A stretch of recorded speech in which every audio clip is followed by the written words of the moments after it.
महाराष्ट्र के मुख्यमंत्री देवेंद्र फडणवीस ने नागपुर के सीताबुर्डी में मातृ सेवा संघ के 105वें स्थापना दिवस समारोह को संबोधित किया। आणि हिची सेवा शुश्रूषा करणं हे माझं कर्तव्य आहे।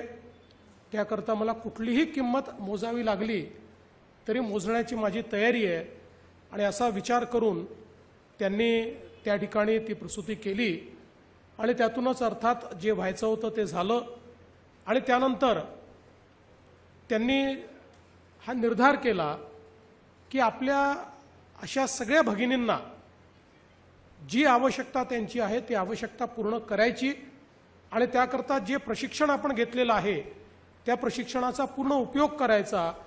आणि मग या ठिकाणी कमलाताईंनी आणि वेणुताईंनी मिळून या संस्थेची स्थापना केली आणि गेल्या 105 वर्षाची वाटचाल ही आपण या ठिकाणी बघितलेली आहे। अतिशय थक्क करणारी अशा प्रकारची वाटचाल आहे। खरं म्हणजे पहिल्या वर्षी 27 प्रसूती मातृसेवा संघाच्या माध्यमातून त्यावेळी झाल्या, सुतिकागृहाच्या माध्यमातून, आणि 5 रुपये केवळ त्या ठिकाणी शुल्क ठेवलं होतं। पण काही भगिनी अशा देखील होत्या की ज्यांच्याकडे 5 रुपये नव्हते, त्यांना निशुल्क त्या ठिकाणी सेवा देण्याचं काम हे कमलाताईंनी केलं आणि हळूहळू याचा विस्तार या त्या करत गेल्या।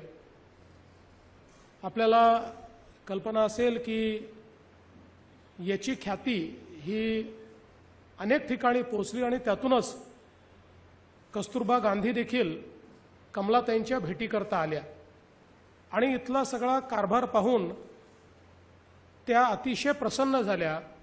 आणि विशेषतः ज्यावेळेस त्यांनी पाहिलं की कुठलाही जातीभेद न ठेवता त्या काळात ज्यांना हरिजन म्हटलं जायचं अशा सर्व हरिजन स्त्रियांना देखील या ठिकाणी प्रसूतीची व्यवस्था आहे आणि त्यांना इतर समाजाप्रमाणेच सर्व प्रकारचे अधिकार आहेत हे बघितल्यानंतर त्यांनी यावर खूप समाधान व्यक्त केलं आणि त्या ठिकाणी एकच विनंती केली की सर्वांनी खादी वापरणं सुरू केलं पाहिजे आणि त्यानंतर भरपूर काळ या ठिकाणी खादी वापरणं हा देखील एक या संपूर्ण कार्याचा भाग झाला।